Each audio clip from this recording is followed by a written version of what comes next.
Okay, basically there were, just flashes of memory in that blackout time that I retrieved. Well, I had, the next morning. And I remember looking into the eyes of this uh, gray being, and I wanted to know all about the constellations and the stars and where they were from, and I wanted to go on a spaceship ride. I just remember that this thing was insect-like in the eyes, and it was very intimidating looking um, into its eyes, and as a result of that, I talked to Bill about a year later and asked him if um, he remembered the incident, and he just got this really scared look on his face and said, "Oh, we're not supposed to talk about that." And but what happened to me is I suddenly had an obsession with researching ancient cultures, and I had all this knowledge about quantum physics and stuff I just shouldn't even know about.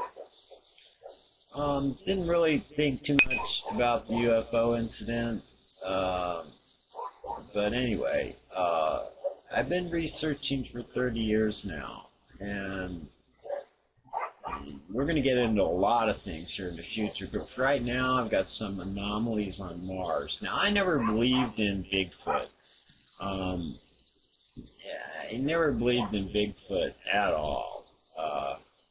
But I started doing some research on a hybrid creature that may have been created about 400,000 years ago by the Anunnaki, and they were smarter than us, they had bigger brains, and they were said to possess magical powers that they could teleport to different planets and dimensions. I've got this area of Mars that I just color enhanced, and it's really, really kind of interesting. This looks like a creature. This looks like a creature. I've done some measurements of these guys. They're all over the place, and it's like they're living in this bush or tending a garden, and there's one, there's one, there's one, there's one. And if you take the Google measurements, they measure to be about 8 feet tall. Um, but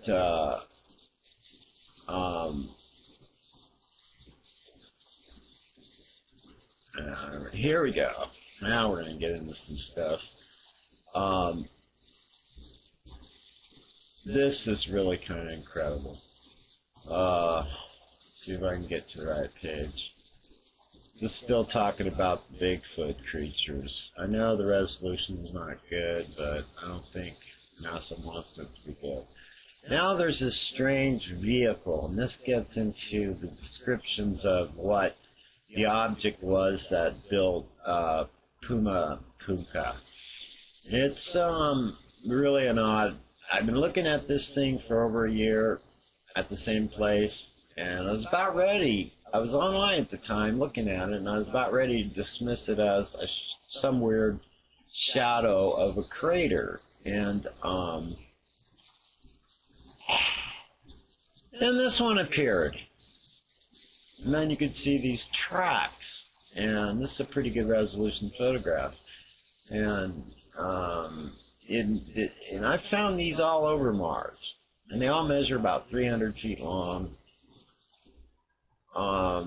And here's another one. Now this one's cast, looks like some kind of truck, doesn't it?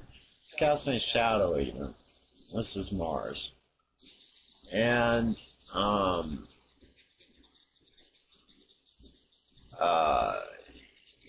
when you do some enhancements on it, now this is an object that was a triangle craft that I made a video of that landed on the moon, and it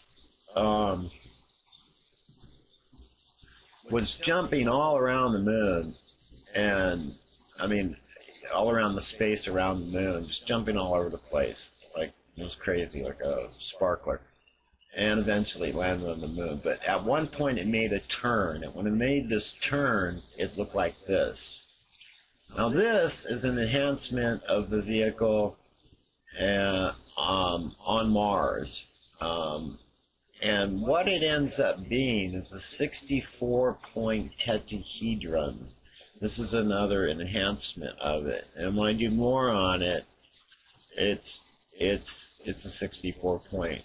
And I have some real interesting theories about this this craft, this object, which makes like that incredible stone machine or building or whatever it was, Pumapuka, whatever that was. It looks like they built it in a couple of, there's a legend of how they built it in a few hours, and it made noises, and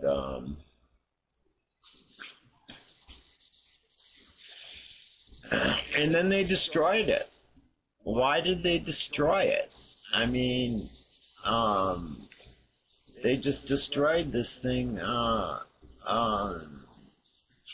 you know, for no reason. Right after making it. And if you really examine it, there's conduits where it looked like it had electrical wiring in it. There's just fascinating things. The tapered dovetail hinges. This was one high-tech building, and it could be as old as 17,000 years old or more. We're going to get into a lot of cool stuff here. I've got some stuff coming up here. This is kind of a cool little thing I put together about Comet Ison, because I think it's kind of funny. But let me just watch this little clip here for a second. It'll play. I got all these programs open. They're really slowing my computer down. This is a really good. I got 9 gigs of memory. This is really just slowing down here. I'll have to add it to.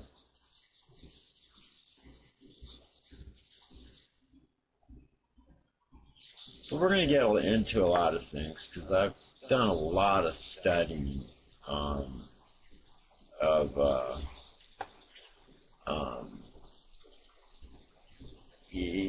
back in 1910, they thought that Halley's Comet was going to expose the Earth to the cyanide gas and kill everybody. There's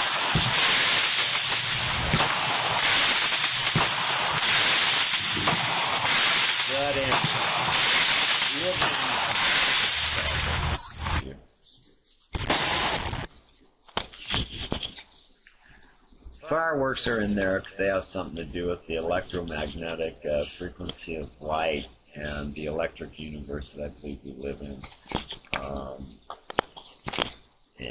Everybody's in doomsday. I'm not into doomsday, so to speak. I believe an event, a change is coming, and it's about time. But these objects here on Mars are very worth investigating. Anyway, we'll get back into it. Peace for now. Out for now.